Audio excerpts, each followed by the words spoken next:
Counting or not counting gang violence? Oh my God. Go, run, run. Oh. Counting And or folks, he did get shot in the neck.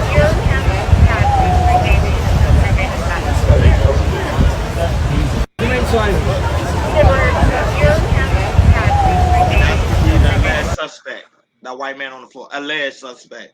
Well, people are speculating it might not be him. But go ahead. From an eyewitness who recalls what the alleged shooter actually said. Let's listen. Yeah, the man who, after they took him down, he yelled, "I'd do it again." Wow. Okay, that's what a witness said, that the one shooter who is in custody, we are told, the person said, "I would do it again." From an eyewitness who recalls what the alleged shooter actually said. Let's listen. Speaking live right now. Let's watch.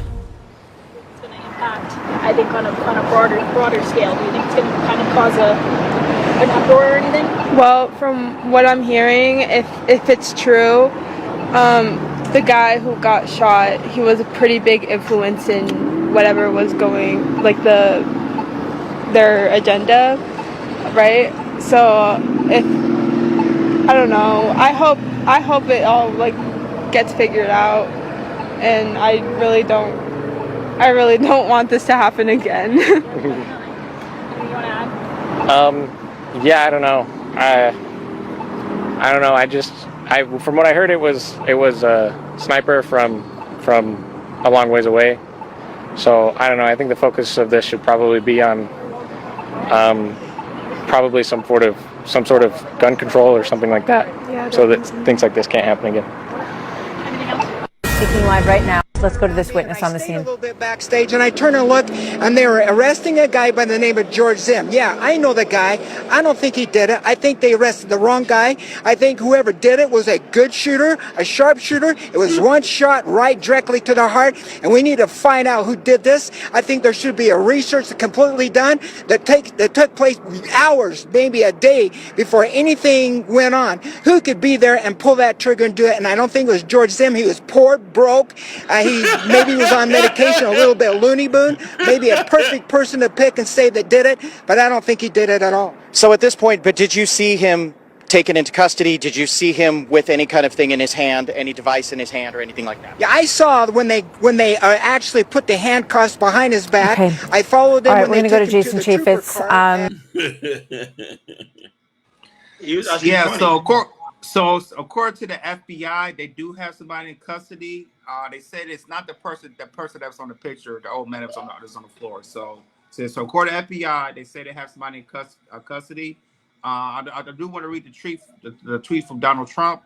He said, "In honor of Charlie Kirk, a true great American patriot, I am ordering all American flags throughout the United States, Lord, to have mass until Sunday evening at 6 p.m.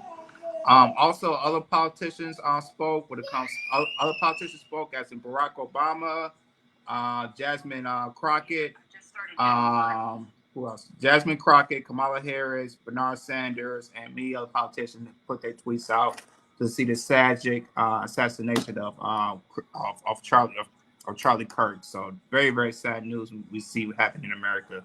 So other than that, man, go ahead, Ronnie, man. What's your thoughts on this senseless assassination that happened to Charlie Kirk? Now, when this report came out that Charlie Kirk got shot, unfortunately, I was taking my nap and I woke up and I saw this was breaking news. People gotta understand who Charlie Kirk is. Charlie Kirk is a conservative, a white man who is about traditional value, who is about pretty much anything that with family, anything that's conservative. The old conservative way. So that's pretty much how he ran his campaign, how he ran everything that came to the aspect of family. Not only that, the rally that he was pretty much was taking place over there in Utah University, he was talking about gun violence, and that's the same thing that took him down. Gun violence. President Trump and all the other people, all the congressmen, congresswomen, and all the other politicians are upset about the whole situation because we live in a day and age. Even former President Barack Obama is very devastated what's happening because we live in a day and age that you can't even speak your mind, even when it comes to the aspect of trying to stop gun violence and being taken down by gun. Now, the way the shooter shot Charlie to me was very skilled. I don't think it was done by a normal person, and I mean that people may not like it because I was reading some of the stuff in the comments. People are saying that they're probably using this as a way of distraction because during that time while he was doing his rally, Hakeem and Jordan, there was a school shooting going on over there in Colorado.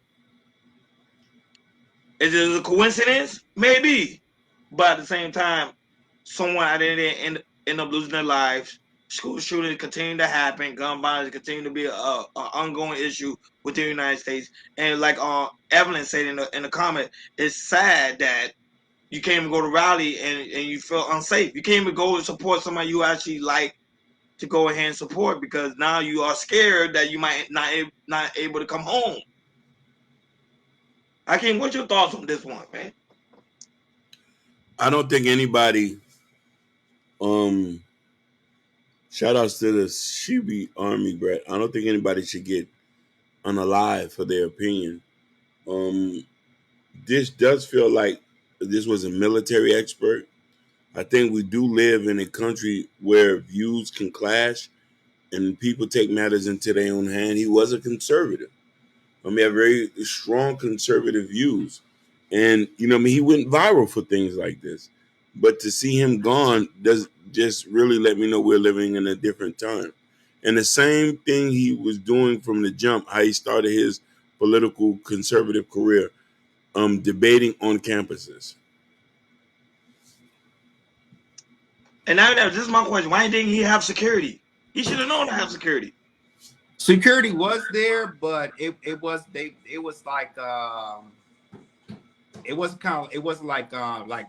what you call it, like Secret Services security.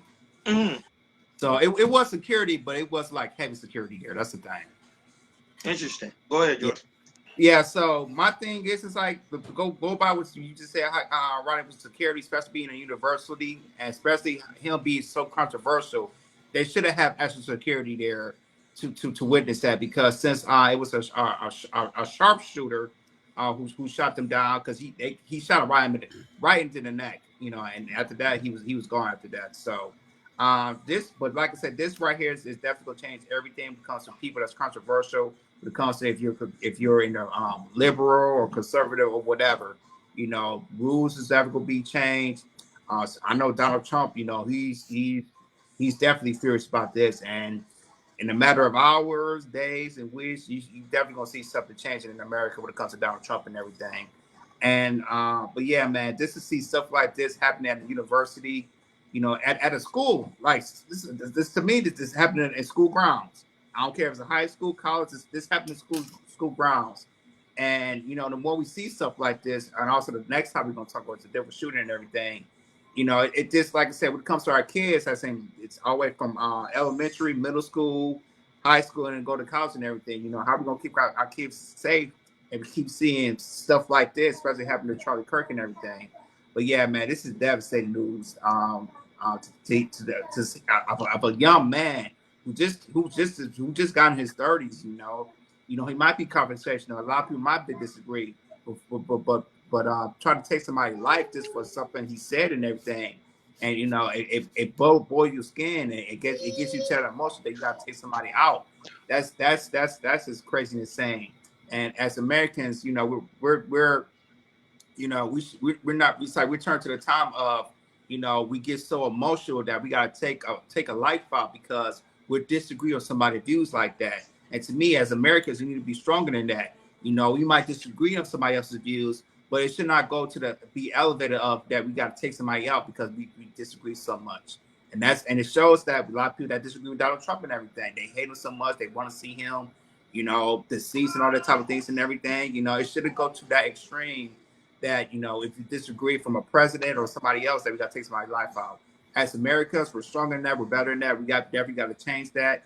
And, and I'm just sad for our country that that when it comes to when we disagree with something, we got to take a life out. And that's just very, very sad here in the United States of America.